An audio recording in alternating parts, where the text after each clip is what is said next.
We are back here on Girl Talk. We have been joined by Mr. Tony Leister. It's such a treat to see you.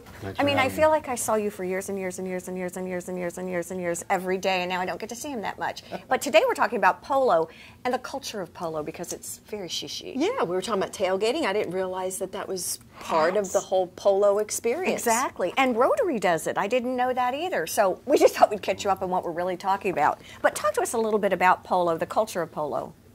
Well, this particular event is sponsored by our Rotary Club, which is the WHHI-TV Rotary Club. We've been presenting this event since 1998, so I think this is our maybe 18th or 19th consecutive match. Heather, have you been to...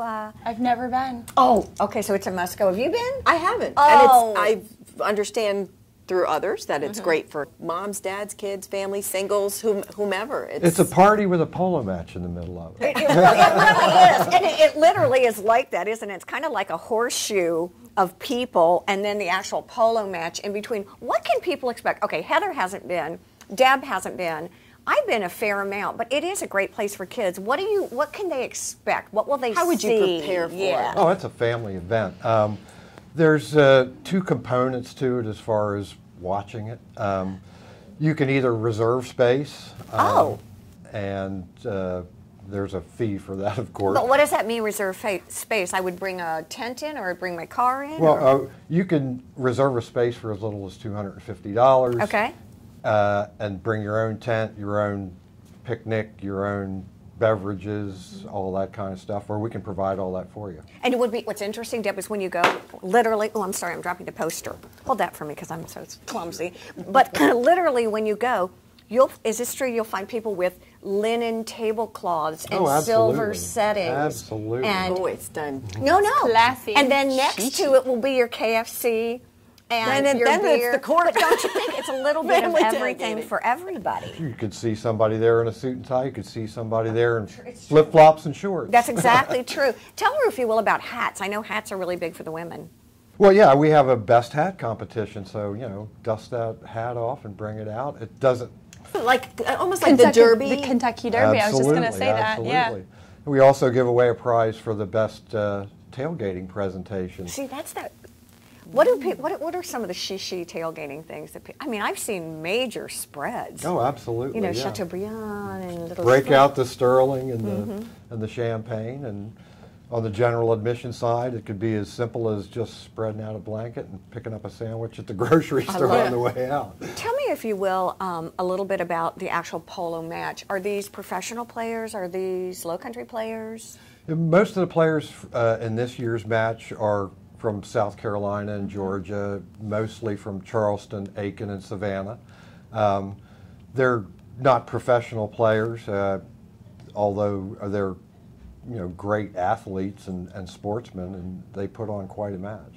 Whenever I think of polo, I think of I almost said congregation. The congregation, the guests, the observers. Don't they walk out and mush down the...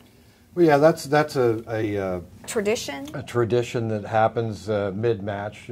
Most of the matches that we play are either a 5 or a 6 chukker match. A chukker is a 7-minute segment of play. Okay. And there's a break between each chukker for the players to change horses, because each one of these players, there's 4 players on each team. They'll bring 3 or 4 horses.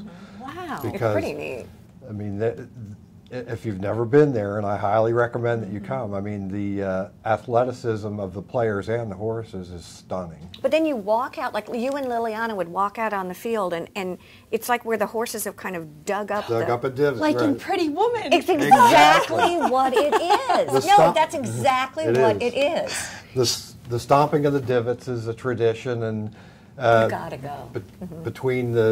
Generally between the 3rd and 4th chukker, everybody comes out on the field and stomps the divots. And just quick with the general admission thing, because I know you said you can reserve space and then have your own setup. On the general admission side, that's just entrance is the price of a ticket, and the tickets are $12 in advance. Like you said, $15 at the gate. Lawn chair. You can bring whatever you want. You can bring a tent. very You can casual. bring tables, chairs, and be as elaborate or as simple as you like. I mean, in other words, if for someone like you or I, we would just go generally because we would only be sort of watching the game. We would be watching the people and the whole experience. Right. But for many people, this is really, really a special time for them, and it's a fabulous event. Thank you, Tony. Thanks, it's great to see Tony. you. Stay with us. We'll be right back here on Girl Talk.